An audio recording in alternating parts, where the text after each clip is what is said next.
Hello and আসসালামু আলাইকুম everyone, কেমন আছেন আপনারা সবাই? আশা করছি বেশ ভালো আছেন।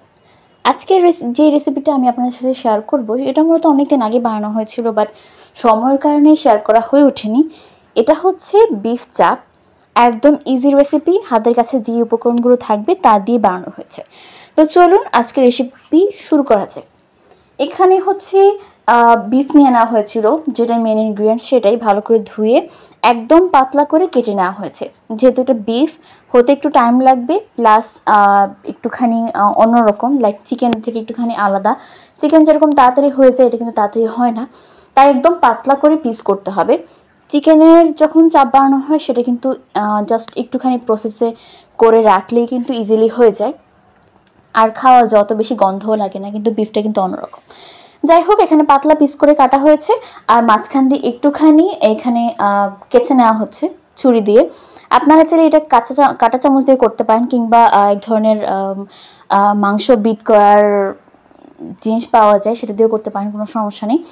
তারপর এখানে হচ্ছে যেই ছেঁচার জন্য, মানে যে কোনো মশলা পিসার জন্য যেই জিনিসটা পাওয়া যায়, আমি নামটা মনে করতে পারছি না, সেটা দিয়ে একটুখানি ছেঁচে নেওয়া হয়েছিল। তারপর আবারও হচ্ছে কিছু মাংস, মানে বাকি মাংসগুলো একই প্রসেসে হচ্ছে, এটাকে ভালো করে একদম পাতলা করে নেওয়া হচ্ছে, একদমই যাতে করে ভেতর অবধি মশলা একদম প্রপারলি ঢুকে।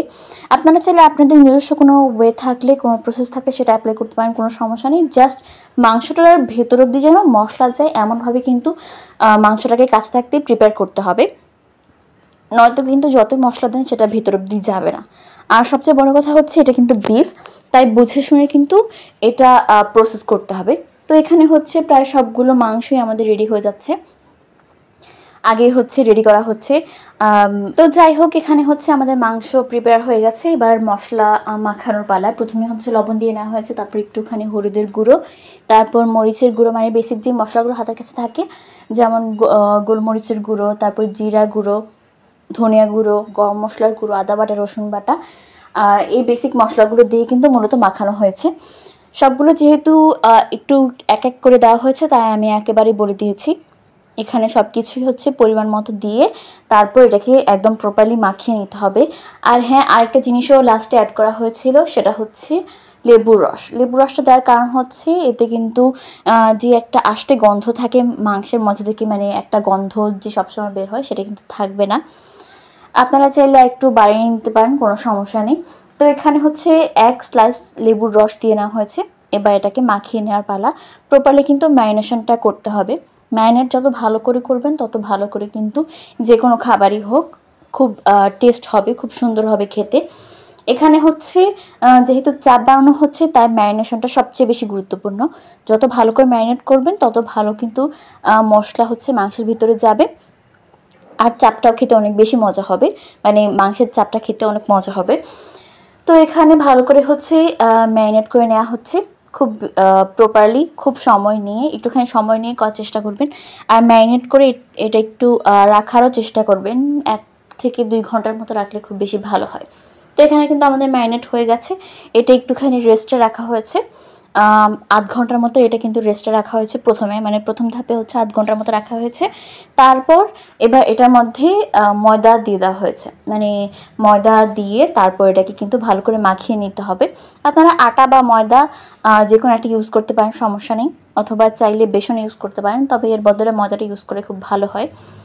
দিয়ে এটাকে আরেকটু ম্যারিনেট করে নেওয়া হচ্ছে, মানে ময়দাটা দিয়ে আরও কিছুক্ষণ ম্যারিনেট করে নেওয়া হচ্ছে, ভালো করে মাখিয়ে নেওয়া হচ্ছে। তারপর এটা রেস্টে রাখা হবে প্রায় 1 থেকে 1.5 ঘন্টার মতো। এটা রেস্ট রাখবেন, মানে প্রথমে 30 মিনিট, তারপর ময়দাটা মাখানোর পরে আরও অনেকটা সময় মানে ম্যারিনেশনে রেখে তারপর হচ্ছে এটাকে ভাজার পালা।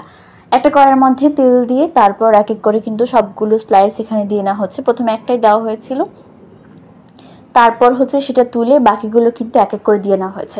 একদম ডিপ ফ্রাই করতে হবে, যত ডিপ ফ্রাই করবেন তত কিন্তু ভালো হবে। আর খুব বেশি সময় নিয়ে এটা কিন্তু ফ্রাই করা যাবে না, যেহেতু এটা বিফ।